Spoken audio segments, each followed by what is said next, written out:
more than 250 Air Force One contractors found themselves grounded after it was found their security clearance eligibility had lapsed. Hi, this is Lenny Kaiser with clearancejobs.com. We get a lot of questions about lapsed security clearances over at Clearance Jobs. Generally, those pertain to applicants who are wondering about their clearance eligibility after they have left a cleared position, moving around. Hey, what if my eligibility has lapsed? I cannot remember a time when I have seen such a large volume of personnel and reports like this of so many folks having lapsed eligibility while supporting a major defense program. Again, the issue that was reported by the defense contractor was that it was an issue within their personnel tracking system. So just like there are applicant tracking systems or applicants coming into companies, there are a lot of options for contractors out there for tracking their cleared employees on contracts, but clearly some failure in the system here that it was not tracking those specific cleared professionals who were supporting that Air Force One contract.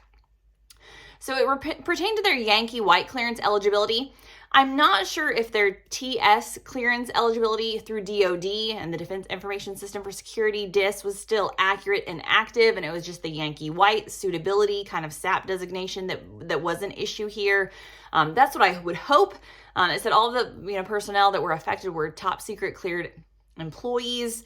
The report that came out said there was at least one that had a 7-year lapse in eligibility. Again, I'm hoping that was just specific to that suitability designation within the Yankee White program and that they were able to vet those employees. Again, what was reported is that there was a rapid vetting of those folks, making sure that they were back into the system and tracked correctly. But it just goes to show that for defense contractors, tracking your cleared personnel really matters. This is actually a great teaser to a white paper we're going to be releasing on clearance jobs in the next month. We surveyed our facility security audience, and I was shocked at the number of folks who are still using paper-based or Excel spreadsheet systems to track their cleared personnel. I think this is an example of why that can be a really terrible idea. Even your own internal programs can have issues. And here again, just using a defense system maybe is not enough, because like these professionals, again, likely had a DoD clearance designation, also a Yankee White designation related specific to that White House program.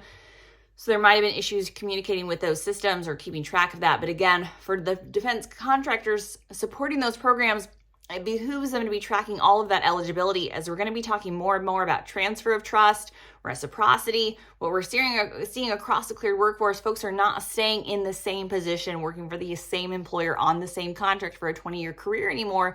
So it really makes sense to be able to track those employees as they move, and not just tracking them as employees, but tracking their clearance eligibility. And again, that's also true because we're talking about under continuous vetting. Yes, employees are continuously vetted, but there are also requirements for those contractors to submit updated SF-86s or updated personnel vetting records every 5 years. So as we see that happening, it's just going to be a lot of information to track. And an Excel spreadsheet might not be the best way to do it. So again, the good news is folks are back in action.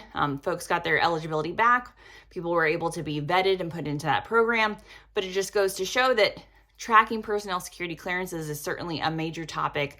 Making sure that security officers have the support they need to track that vetting is certainly going to be a hot topic. And if you're a security clearance holder, which I know are a lot of folks that watch this content are taking these video updates, as a general rule, it's just a good to know that you should be getting an updated kind of check-in on your clearance eligibility every 5 years, even if you are under a continuous vetting program. So if you haven't heard from your security officer in 5 years, if you don't know who that person is, now is the time to check it out. So for more news and content, visit us over at clearancejobs.com.